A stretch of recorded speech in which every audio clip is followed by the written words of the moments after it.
Hançerler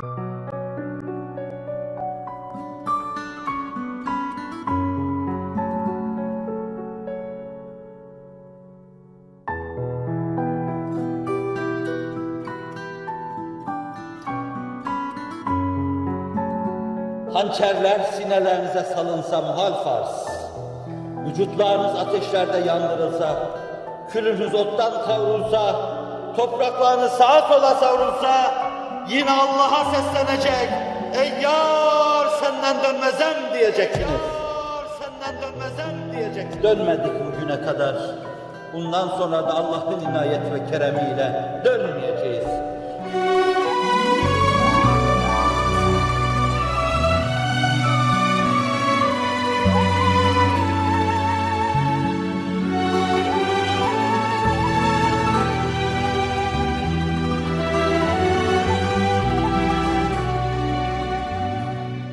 Benim gözde güzide kardeşlerim, İslam'dan başka çoğunuz gibi benim de bir şeyim olmadı. İslam'dan başka bir şey düşünmedim. El alem ne derse desin, hakkımızda nasıl düşünürse düşünsün, sadece Allah'ın inayet ve keremiyle İslam'ı düşünmeye çalıştık. Hatta bazen benim için düşünülmesi çok önemli olan meseleleri, o meseleler hissiyatı beşeriyemi çok kamçıladığı halde öbür işin hatırına onları düşünmeye fırsat bulamadım. Bazen hayallerim, hülyalarım o türlü şeylerin satın mailline girdi. Fakat dedim ki bu mesele çok önemlidir. Ben maddi manevi füyüzat hislerimi de atmalıyım. Cehennem korkusunu da atmalıyım kafamdan. Oysa ki çok zordur benim gibi birisine. Ben cehenneme dayanamam. Cennetsizliğe de dayanamam. Ama bununla beraber ümmeti Muhammed'in derdi o kadar çok büyüktür ki bana ait terki imkansız, aşılması imkansız gibi görülen bazı şeylere de evet dedim. Bunları da yapmayacağım. Hatta bana dediler ki sen şu işi yapmazsan cinnet ihtimali var.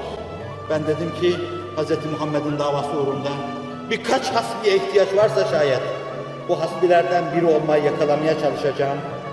50 küsür yaşına kadar yakalayamadım. Ama ümidimi yitirmedim. Yakalama adına ümidimi korudum.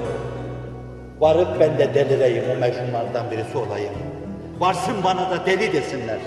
Ama böyle bir insana ihtiyaç varsa o ben olayım dedim. Kendi arzularını bıraktım. Bu bulunduğum yerlerde hasırın üstünde yatıp kalkmaya kanaat ettim. Fazilet vuruşluk, fahır için arz etmiyorum bunu. Tek düşüncem olsun dedim. Ve Allah'a o kadar niyaz ettim ki bunu arz ediyorum size. Allah'ım ölürken cüzdanımı kurcalasınlar. İçinde kefenime yetecek kadar dahi para bulamasınlar. Allah'ım senin şu sadık şahitlerin yanında sana bir kere daha söylüyorum. Cüzdanımın içinde bana kefenliğe yetecek kadar para bulamasınlar.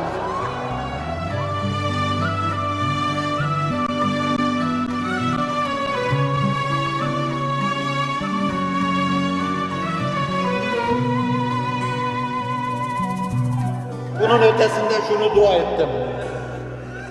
Varlığı olan bir aileden geldim.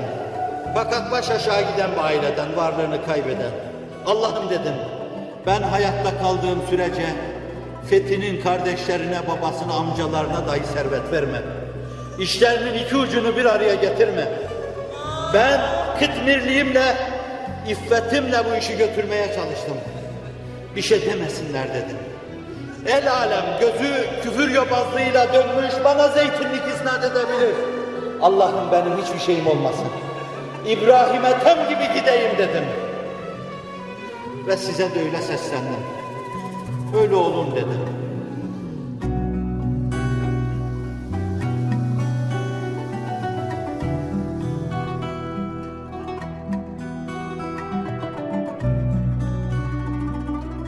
Zira İslam'ın şu anda maruz kaldığı sıkıntılar ancak bu türlü hasbilerle bertaraf edilebilir. Ben sizin ayağınızın tozuyum. Ayaklarınızın altında kaldırım taşıyım. Mücrim başımın kefareti, onu sizin bir kaldırım taşı gibi ayaklarınızın altına koyduğum an olacaktır. Ama bir hakikati söyleme lüzumunu duydum. Hiçbir sevdam olmadı. Hiçbir sevdam Gencin gençliğinde duyduğu sevdalara sevdam olmadı.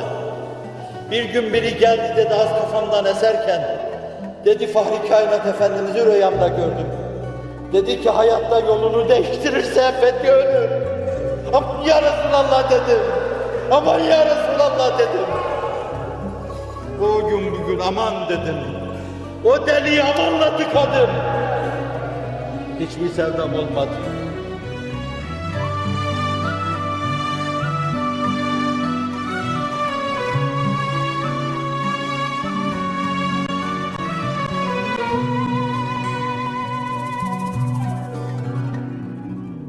Gece başımı seccadeye koyduğum zaman camide cemaatlere nasihat ettim.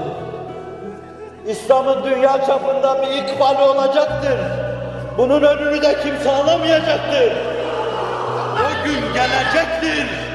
Doğacaktır sana vaat ettiği günler haktır. Doğacaktır sana vaat ettiği günler haktır. Kim bilir belki yarın, belki yarından da yakın. Kim bilir belki yarın, belki yarından da yakın.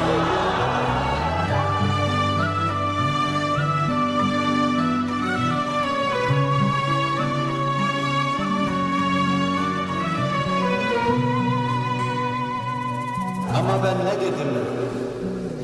Camide 3-5 cemaat çapında Kıtmir'in sesini duyanlar, onunla heyecana başanlar olmuşlardır.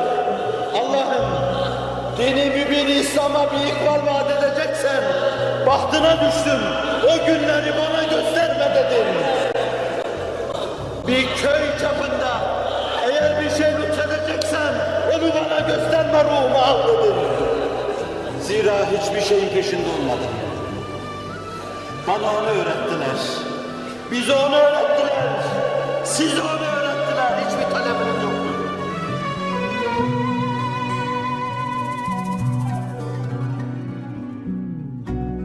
Bu saflardan saf, bu durulardan duru, bu berraklardan berrak düşünce ve hayat tarzı, bunu bulandırmak isteyenler olacaktır. Bizim hiçbir talebimiz yok. Girdik rehi sevdaya, girdik rehi sevdaya. Cünunuz, cünunuz. Bana Hazreti Muhammed gerek, bana Hazreti Muhammed gerek. Bana dinim gerek, bana dinim gerek.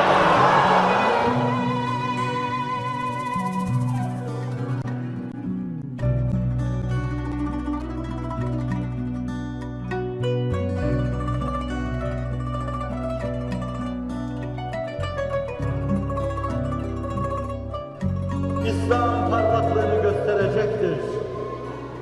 İman gönülleri fethedecektir. Kur'an muhtaç gönüllere girecektir. Şu camiler bağrında herkesi toplayacaktır.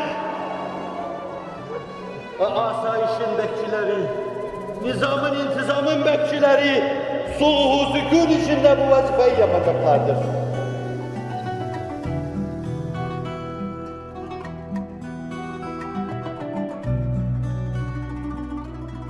Şu anda da belki değişik köşe başlarında sizin güzide topluluğunuzu değerlendirmek, istismar etmek, yıkıcı bir kısım hareketlere çekmek isteyenler olacaktır.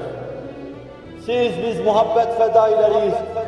Husumete vaktimiz yoktur deyip, husumete vaktimiz yoktur deyip ve yemşûne fil ardı hevnen ve izâ khâtabahumul cahilûne kâlu selâme deyip emn-i eman telkin ederek, emn-i eman içinde geçip gideceksiniz. Hiçbir menfi harekete katılmayacaksınız. Emin insanlar olduğunuz mevzuunda hakkınızda herhangi bir şüpheye, tereddüde meydan verecek davranışlara girmeyeceksiniz. Biz emniyeti temsil ediyoruz. Bize sadece güvenilir. Bizden sineklere, karıncalara bile zarar gelmez.